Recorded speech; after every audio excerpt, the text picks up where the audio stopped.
here. I'm also gonna texture it really, throw some shaders really quickly and do an IBL just so we can have something. So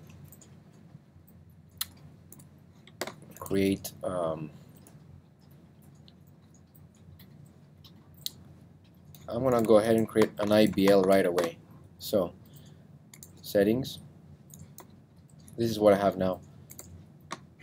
So the settings, I'm also going to apply an sRGB gamma. This is the new Maya 2016, so the linear workflow is already embedded. As you can say, do an sRGB gamma for this. So let me close everything. I'm going to go to my scene. There's they changed some things here on the tabs.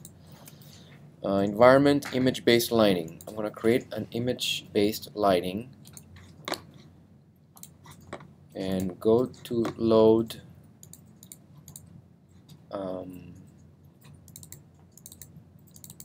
one of those HDRs. So find it.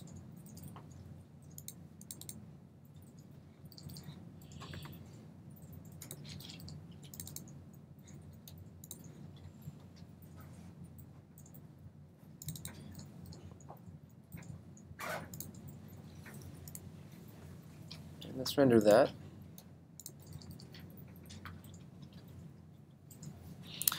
And of course, when you render something with an IBL, you need definitely final gather. So I didn't add that. Let me just go here and change it to raw. So that's like how we want to see it. That's the actual rendering. And we want to go back to quality. And here's the indirect illumination, final gather. My quality is low still. I'm just going to render that.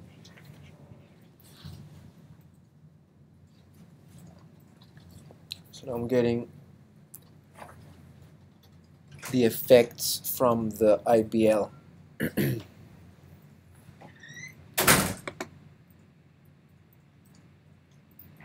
Minimum shadow, I need something else to have like a direct illumination, like some sort of direct source of illumination. So I'm going to create, I want to start adding some textures, materials actually, not textures. So let me just get this out of the way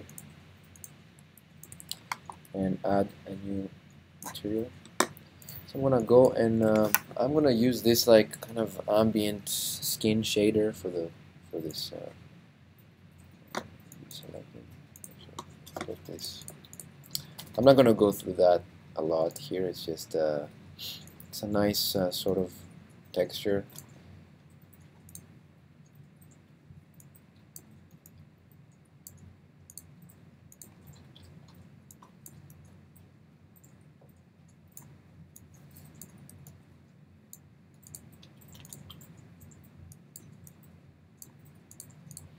Okay, then I'm going to select all these guys and add a chrome.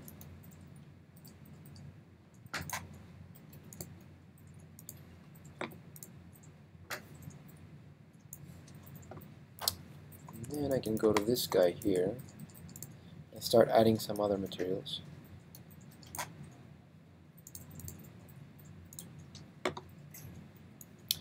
I'll make a thin glass. Always, if you want to tint something, you go down here. You can tint this down here. So that's thin glass. I'm going to hide it for a second to see what's behind. That's another one, so I'm going to add another material.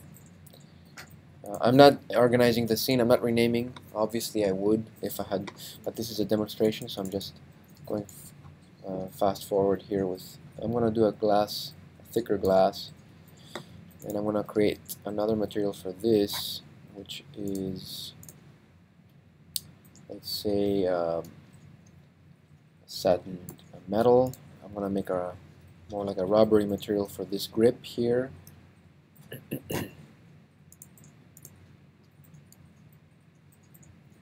So, maybe like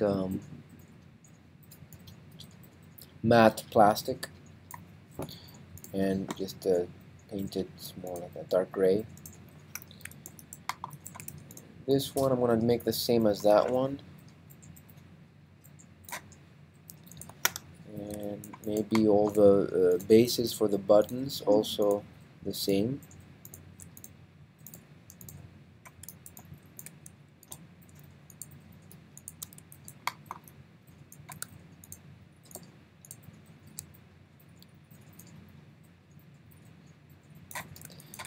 And let's do some like, I'm gonna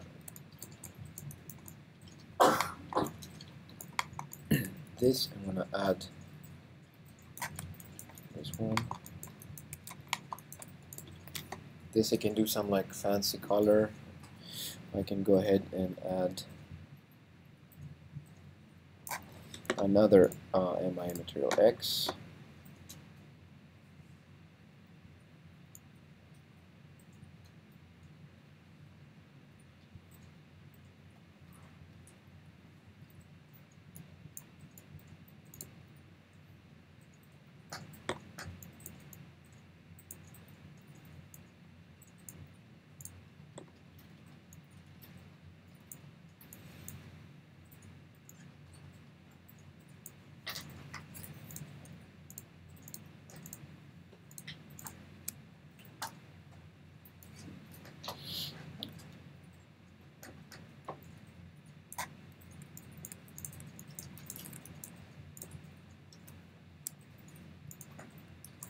So let's say that's the problem is I don't have a direct light now, so I'm just gonna create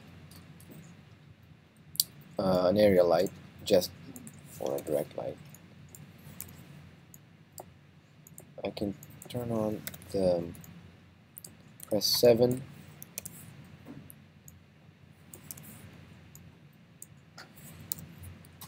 Make this larger.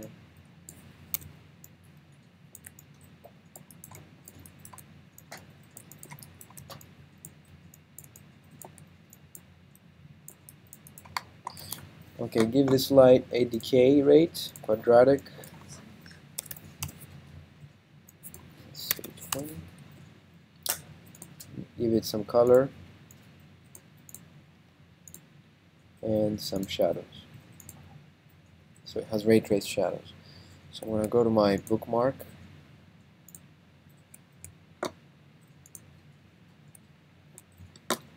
And just render that. Of course, now it's going to be, we need to like adjust the lights.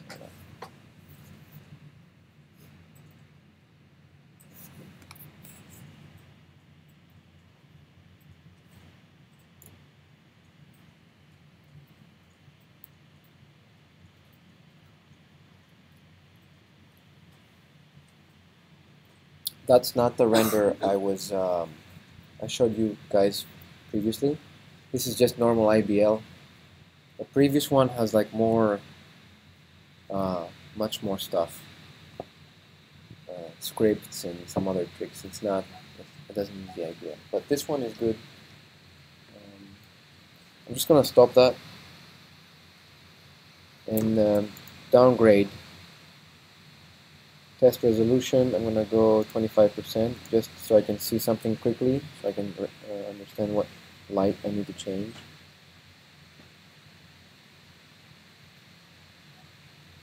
Okay, so it should look like that. So there's a lot of light down here. Also, the ground I didn't change it. I'm going to assign like some sort of very dark gray with no reflectivity, with maybe a very slight reflectivity. And the area light, I need to like go ahead and reduce that intensity. And also, every material itself, every shader will have, you can actually, if you look at this render, a lot of them are very like, they're really kind of, there's a lot of light, so you can actually take them down, take this down. So this one, let me just change that into like more of a rubber material.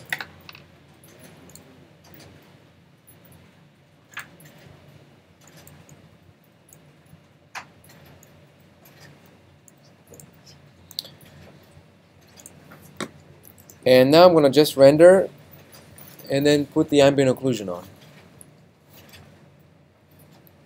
So that's better. So that's a good. So I'm going to go ahead and render this out. So go to my quality, increase the quality, go to my color management, make sure this is on, and what else? And then I need to go to the light, area light, and increase my. And this is fine actually. Area light is fine. So I think I'm just gonna go ahead and render. So go to the options, go to the final res, and then just render. Then I'm gonna send that to Photoshop, and then I'm gonna render the ambient occlusion, which I just wanted to show the whole process instead of like showing only the ambient occlusion. So it makes more sense. And in Photoshop, I'm gonna do some like minor post-production so you guys can understand a couple of tools. So I need that for the final. I need you guys to do a little bit of post-production so you can have that presentable. Actually, I forgot that other piece of glass. Let me just stop that for a second. And display, show glass hidden. So there was a little piece here. Yeah, now it's there. So I'm just gonna redo that. So this is the IBL, which is like really, I mean, gives like a lot of. If you have a good HDR image, if you have like a good collection of HDR images, you can get a nice quality render from that. But the other render that I showed you, like as an image, is not an IBL. It is a kind of a custom IBL that it has better settings and more custom settings, but then it takes a longer time to render.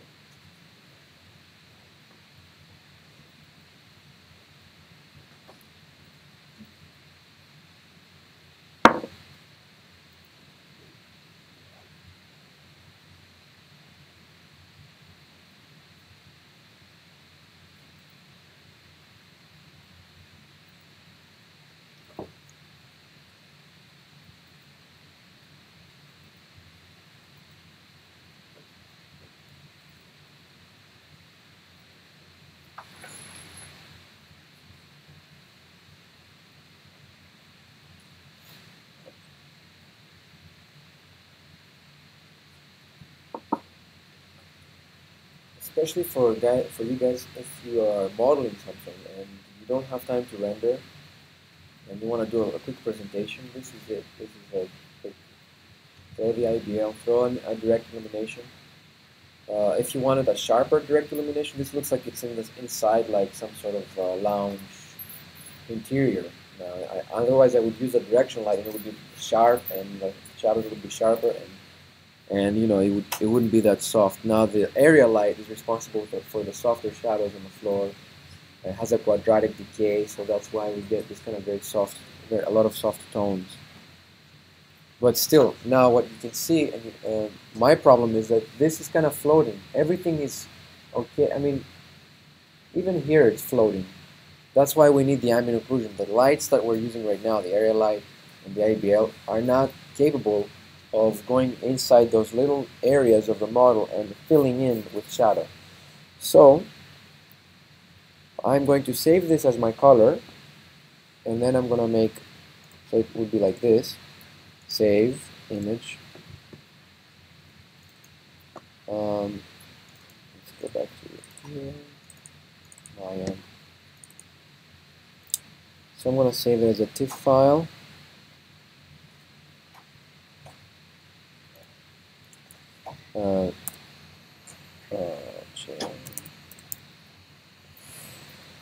Color. Okay, so now I'm done with the color. I'm gonna go and create an ambient occlusion layer. So for the ambient occlusion, for you guys that you asked also, I'm gonna go to my render layers. I'm gonna go to the render layers. I'm gonna select everything here, but I don't want to select either the IBL or the light. Just only my objects, only the polygon objects, only the geometry, not the area light, not the IBL. and create a new layer out of these guys here. This is the layer. And one second, this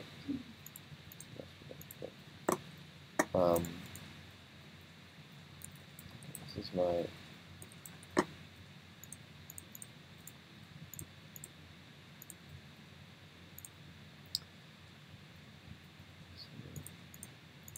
create layer from selected. Okay, now I have this layer. So I have this render layer and everything is in here. Now I'm going to select this layer and go attributes. I'm going to go to the presets and throw an occlusion pass. Now everything acquires a shader, a surface shader for the occlusion. Now this is the shader, but you have to go inside the shader and change a couple of things. First, the distance for the occlusion to occur, because it's about the distance between the surfaces. So I'm going to go like with 20. I'm going to increase the samples just to have a better, not such a grainy image. And I'm going to go ahead and render. So that's what I'm going to render. This is what I had before.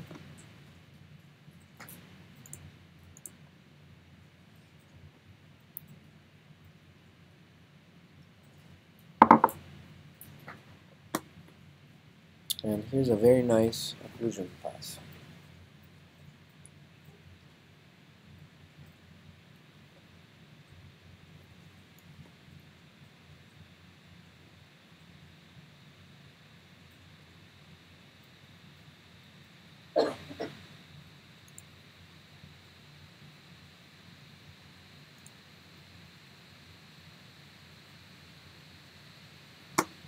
Let me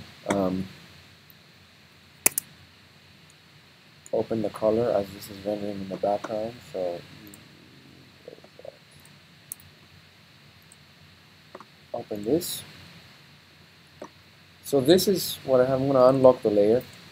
This is like something that you can actually tweak now, because you can actually throw curves and make it brighter if you wanted to. And this is a layer, an adjustment layer, and you can go to the masks and add a little feathering on the mask and invert it. So then it's actually a black mask here, and I'm going to use my brush tool with a little bit of a fluff. And I can bring areas, I can bring light in the scene wherever I want. So I can actually bring a little bit of light here. And I can do the opposite. This is my light, and this is my dark. So curve. So I'm going to do the opposite. You can accentuate a lot with that and invert that. Now and this is the D. That's how I work, dark and light. And I go to that and I start adding, you can darken areas if you wanted to. Now, like, this is an exaggeration. It's not that much. Well, you get the point. So this, you need to go really low.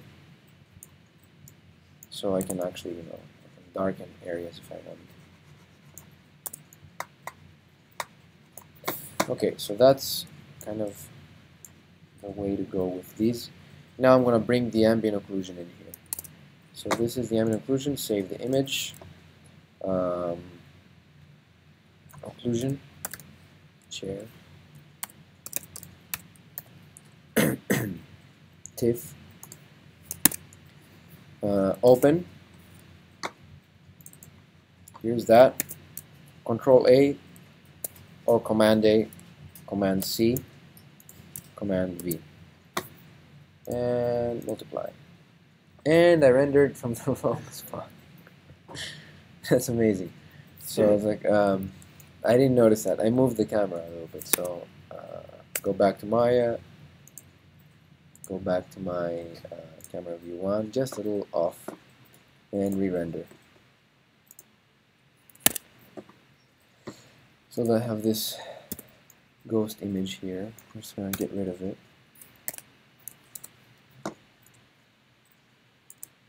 So it's just like, that's realism here, just throwing some strange ghost image over the color. Okay, so I'm going to get rid of this. Let's see, That should render fast. Occlusion renders faster than the color. It's just depending on what. I mean, if you render in 4K or 10K, then it's gonna take a long time. But it's because of the samples. I increased the samples. You can actually get away with 24 samples. I put 40. That's kind of a lot. So it's condensing the grain. So there's not much. So it's less grainy as an image. I personally like the grain. Not too much. Not completely eliminated. I like a little bit of grain just because it looks like film. Like kind of a nice, has like a nice touch. Okay, save image. I'm gonna replace that.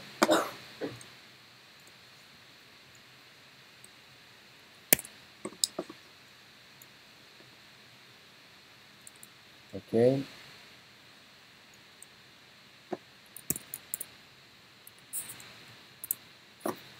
Multiply, and let's see the difference. This is what it is without.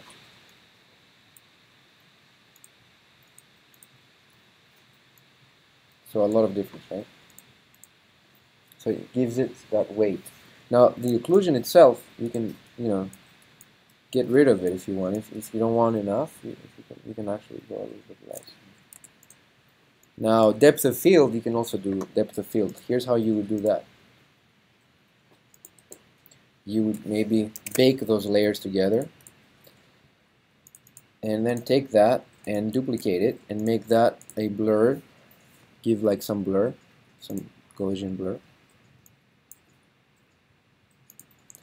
And you would make a mask, right?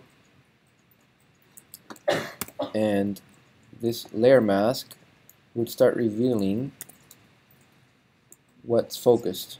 So you can actually kind of, so I'm going to focus on certain areas here.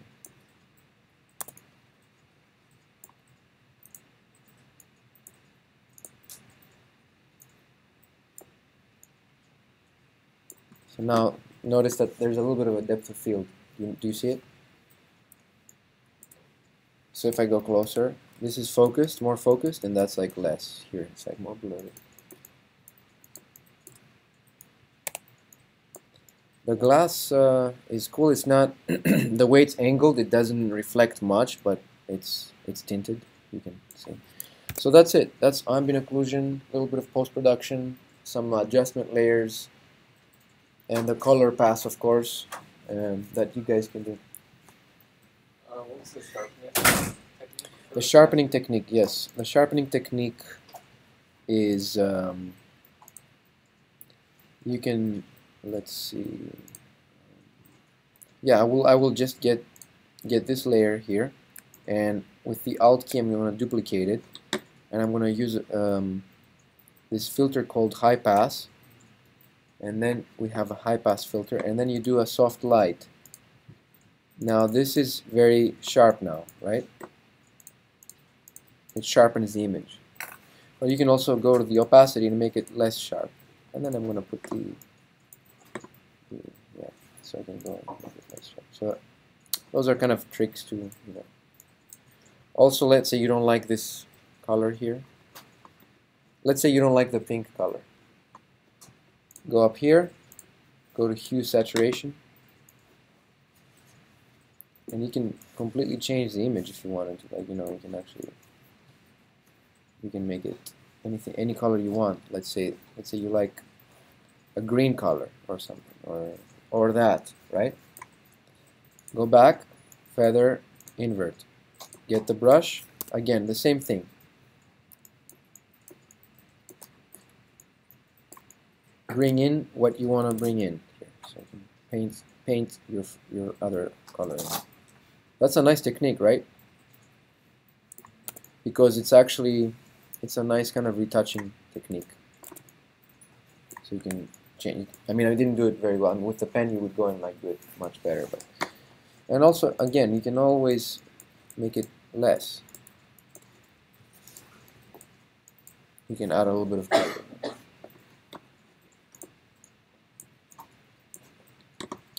So that's kind of giving it a little bit of a less saturated color. Yeah. So I'm going to stop the video here.